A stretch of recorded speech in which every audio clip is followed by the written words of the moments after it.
3. 기계장치 보전. 이 파트부터는 이제 여러분들이 일반적인 우리 학교 교육 과정에서 배우지 않는 그런 내용들이죠. 그래서 조금 관심을 가지고 좀 공부를 해야 되겠습니다. 3-1 보전 측정 기구에는 보면은 측정의 기본 방법, 자, 직접 측정, 비교 간접 측정, 한계 측정, 이 세 가지 측정 방법이 있어요. 직접 측정, 비교 간접 측정, 비교 측정 또는 간접 측정이라고도 하고요. 한계 측정 또는 기준 측정이라고 한다. 이 세 가지 방법. 요거는 시험 치러 가면은 무조건 나오죠. 나오기 때문에 꼭 알아놔야 되고, 자, 출제 유형을 보면은 세 가지 타입이에요. 자, 이 직접 측정에 대해서 개념을 물어보는 거예요. 직접 제품에 대고 실제 길이를 알아내는 방법이다 하는 거. 그럼 비교 측정은 표준 치수의 게이지와 비교하여 그 차이를 잃는 거, 예, 또는 간접 측정이라고도 하죠. 한계 측정은 제품에 주어진 허용 차를 두어 합격이냐 불합격이냐로만 판정하는 것을 한계 측정 또는 기준 측정이라고 합니다. 이런 개념을 물어보는 문제가 나오고요. 그 다음 직접 측정의 종류에 사용하는 기구가 뭐가 있냐, 그걸 물어보는 거죠.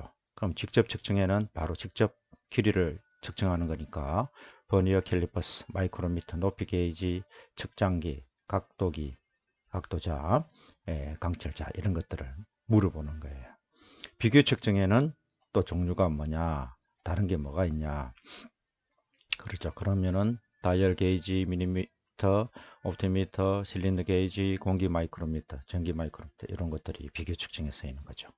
한계 측정에는 블록 게이지, 한계 게이지, 이렇게 측정 방법에 따른 종류를 물어보는 것들이 있다 하는 거고, 그 다음 세 번째 특징, 직접 측정의 특징이 뭐냐, 소량 다품 제품 측정에 적합하다, 숙련과 경험이 필요하다 하는 거고, 비교는 측정이 쉽고 계산하지 않고 측정 범위가 좁고 표준 게이지가 필요하다 하는 이런 특징을 물어보는 거죠. 한계 측정 마찬가지죠. 특징을 물어보는데 다량 제품 측정이 가능하고 조작이 간단하고 무경험자가 바로 작업을 할 수 있다 하는 거죠. 이렇게 세 가지 타입으로 물어보는 문제가 다양하게 나오니까 꼭 이 부분 알아놓는 것이 좋겠습니다. 자, 뭐 핵심 예제는 조금 전에 이야기한 것처럼 그런 유형의 문제들이 나오는 거니까 그렇게 준비를 해 주시면 되고, 이 부분은 아무튼 측정의 기본 방법 별 5개입니다. 별 5개 다 해서 꼭 좀 숙지를 해 놓는 것이 좋겠죠.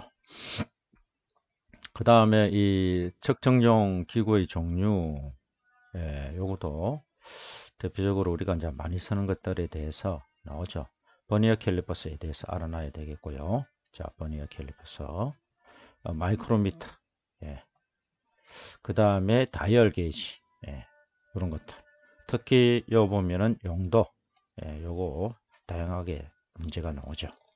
그래서 이 다이얼 게이지의 용도가 뭐냐, 흔들림 축의 회전 축의 흔들림을 점검한다든지 평행도를 점검, 평면 상태 등을 비교 측정한다든지 제품을 검사, 특히 편심량 측정 이런 데 많이 쓰인다는 거죠. 이런 거 좀 알아놔야 되고요. 그 다음에 블록 게이지, 블록 이 사이즈가 다양하게 있죠, 그죠? 그런 거 가지고 하는 거죠. 여기 보면은 종류가 AA급, 그 다음에 A급, B급, C급이 있죠. 이런 것도 물어보는 게 나온다 이거죠. 자, AA급은 학술 연구용이다 하는 거죠. 그 다음에 틈새 게이지, 필러 게이지라고도 하죠. 강제의 얇은 편으로 된 여러 개, 간격 두께가 다른 거 여러 개 뭉쳐 놓은 거죠. 이렇게 해서 그림을 가지고도 우리 실기 시험에 동영상 문제에서도 나오죠. 게이지 보여주고 이 이름이 뭐냐, 그 뭐 특징을 써라든지 사용 시 주의할 사항, 그런 것을 물어보는 게 나오죠. 자, 그 다음에 나사 게이지. 나사 게이지 중에서는 특히 요 센터 게이지, 나사 절삭 바이터 측정하는데 쓰인다 하는 거죠. 그 다음에 높이 게이지 있죠. 하이트 게이지라고 그러죠. 그 다음 수증기. 여기에 제시되어 있는 8가지 정도는 조금 더 깊이 있게, 너무 간략하게 정리가 됐는데요.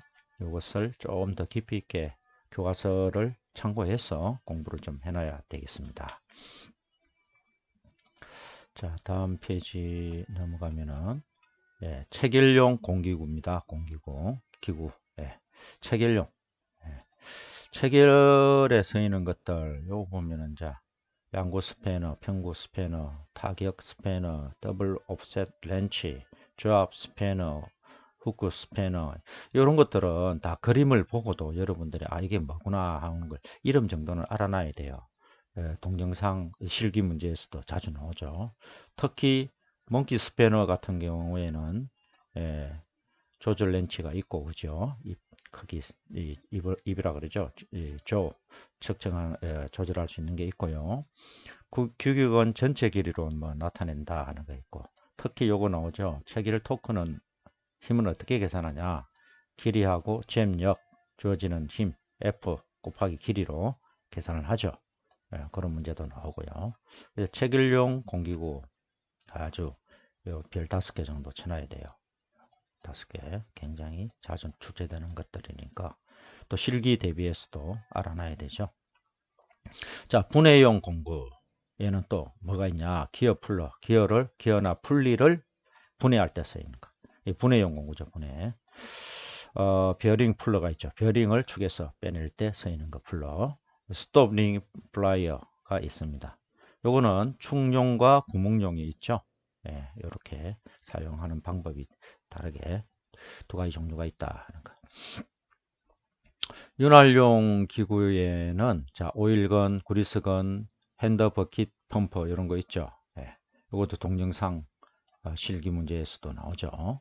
그래서 좀 알아놓고요. 동영상 그림도 좀 참고해서 알아놔야 됩니다.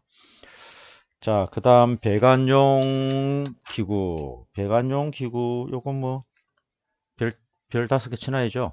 요거 비교해서 배관용과 정비용 측정 기구들 막 섞어놓고 찾아내는 거 많이 나오죠. 그래서 여기 보면은 파이프 렌치, 파이프를 분해 조립시에 쓰인다. 커터, 파이프 커터는 절단한다. 파이프 바이스는 고정하는 거다. 오스터, 요거 잘 물어보는 게 복잡하게 나오죠. 수동식 파이프의 나사 절삭을 하는 데 쓰이는 기구가 뭐냐? 오스터입니다. 오스터. 파이프에 있어서 바깥 나사 절삭하는 거죠. 그 다음에 플러링 툴 세터, 끝부분을 플러링 하는 거. 파이프 밴더, 유압 파이프 밴더 이런 것들 있죠. 요거 배관용 공기구 무조건 별치고 알아놔야 됩니다. 그 다음 정비용 그 측정기구 있죠. 정비용. 자, 정비용에는 베어링 체크, 베어링의 그리스 윤활 상태를 측정하는 거다. 진동 측정기는 진동을 측정하는 거죠. 주파수 분석이 필요할 때는 FFT 분석기를 사용한다 하는 것도 알고 있어야 되겠고요. 이 지시 소음계, 소음을 측정하는 거, 회전계는 회전 속도를 측정하는 거, 온도계는 온도를 이용하는데 열전대를 이용해서 온도를 측정한다 하는 거죠. 이렇게 해서 막 섞어놓고 뭐 윤활용 기구가 뭐냐, 뭐 분해용 공구가 뭐가 있냐 이렇게도 나와요. 그래서 이 핵심 예제 여기 보면은 자, 체결용 공기구가 아닌 거, 정비용 측정기구가 아닌 거 이렇게 막 나오죠. 그래서 이 다양한 이름과 뜻을 알고 있어야 되겠습니다. 다음 페이지는 또 접착제죠. 우리 교과서에는 깊이 있게 안 나오는데 시험에 자주 나오는 것들이니까. 자, 접착제가 뭐냐? 어떤 물질의 접착력에 의해서 고체를 접합하는 데 사용하는 거다. 접착제의 구비 조건, 요 별 쳐놔야죠. 액체성일 것, 모세관 작용을 할 것, 그래서 세밀한 좁은 틈까지 다 파고 들어갈 수 있도록 해야 된다는 거죠. 그 다음 고체하여 일정한 강도를 가져야 된다. 이 힘을 가지고 있어야 되겠죠. 접착제가. 그죠? 이런 구비 조건 물어보는 문제가 있었고요. 별치 놓고 접착제의 종류에는 요거 좀 한 4가지 정도인데 한번 좀 읽어 놓고요. 특히 여기 보면은 뭐 다양하게 나옵니다. 화학 반응에 의해서 경화되는 건 뭐가 있냐? 예, 모노메어 또는 중합제형 접착제가 있다. 우리가 이제 순간 접착제 있죠. 그거는 어디냐? 요거죠. 중합제형 접착제다. 그 다음에 이 정발에 의해서 경화되는 건 뭐가 있냐? 경화된다는 것은 이제 제 역할을 해서 딱 붙이는 거죠. 붙게끔 접착 역할을 하는 거죠. 그래서 용액 또는 유화액형 접착제가 있다 하는 거죠.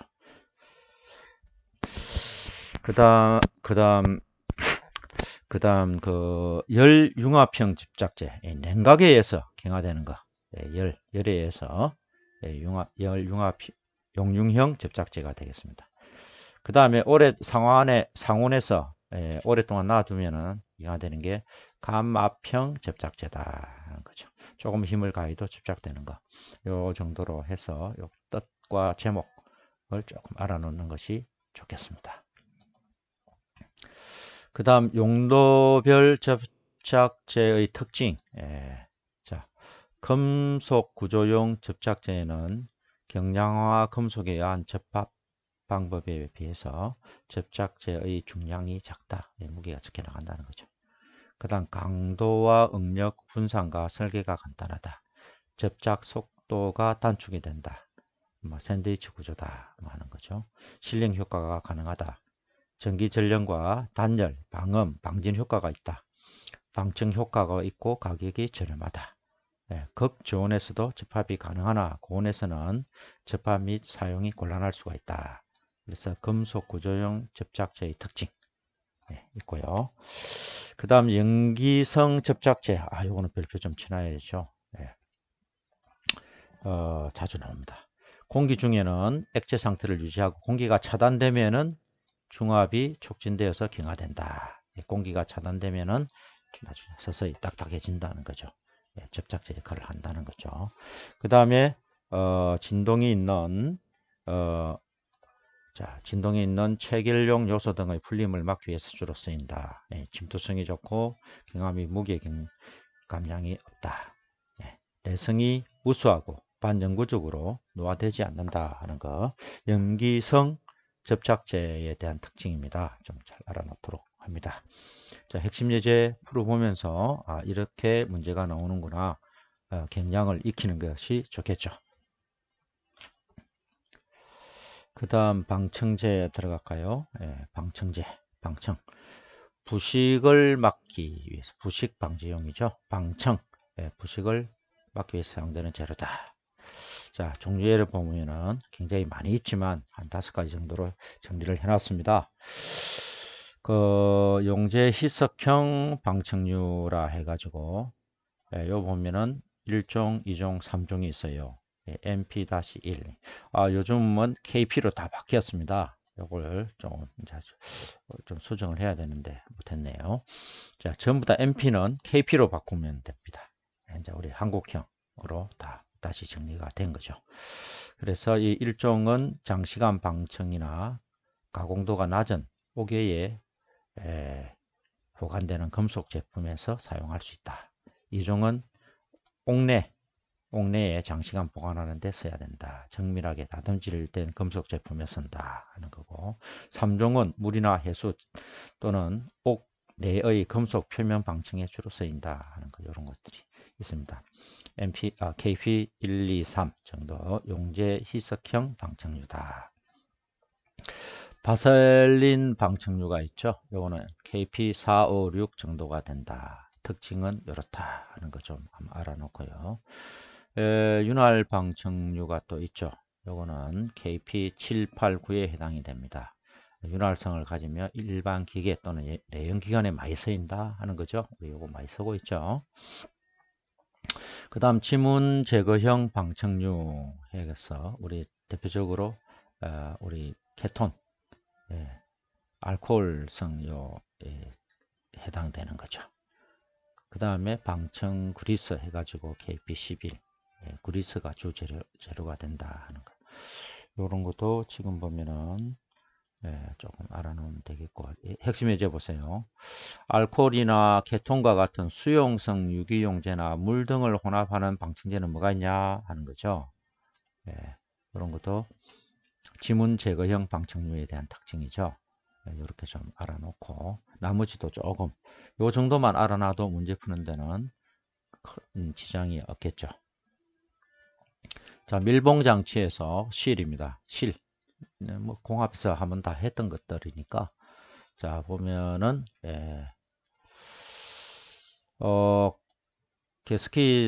가스켓은 이 고정 부분에 쓰이고 패킹은 운동 부분에 쓰이고, 그렇죠. 요구되는 성질은 내열성, 내유성, 내노화성 이런 거죠. 요 내자라고 하는 거는 한자 용어인데 저항한다, 견딘다 하는 그런 뜻이죠. 요렇게 쓰는데 견딘다, 견딜 내자죠. 그래서 내열성 하면 열에 견딘다. 내유성, 기름에 견딘다. 내노화성 하면 노화 되는 것에 견딘다. 저항한다 그런 뜻이죠. 그런 뜻이니까 우리가 지금 이제 내자가 다 들어가 있는 것은 열에 견딘다. 우리가 요구하는 열에 잘 견뎌서 사용하기에 좋다. 열이 많은 곳에 사용하기에 좋다. 그런 뜻이 되겠죠. 자, 재료가 있고요. 자, 실 선택 시 고려사항 해가지고 요거 자주 나오죠. 자, 실은 어떻게 되냐? 압력에 대한 저항력이 커야 된다. 당연하죠, 그죠? 작동열에 대해서 내열성이 커야 되겠죠, 그죠? 열에 견디는 것이 커야 된다 하는 거죠. 내마밀성이 커야 된다. 오일에 손상되지 않아야 된다. 작동 부품에 걸리는 일이 없이 잘 끼워져야 된다. 정밀 가공된 금속면을 손상시키지 않아야 된다 하는 거죠. 실의 선택시 요구사항. 그 다음 가스켓입니다. 가스켓은 자 어떤 특징을 가지고 있냐? 압력 용기나 파이프, 플랜지면 또는 기계의 접촉면, 고정면에 끼워서 새지 않도록 한다든지 하는 것다. 결합을 한다든지 실 효과가 있어야 되고 누설이 허용되지 않아야 된다는 거죠. 자, 재료가 있고요. 자, 액상 가스켓. 야, 저거 좀 별표 좀 치놓으세요. 합성 고무와 합성 수지 및 금속 클로이드 주성분으로 액체 상태의 가스켓으로서 자 보세요.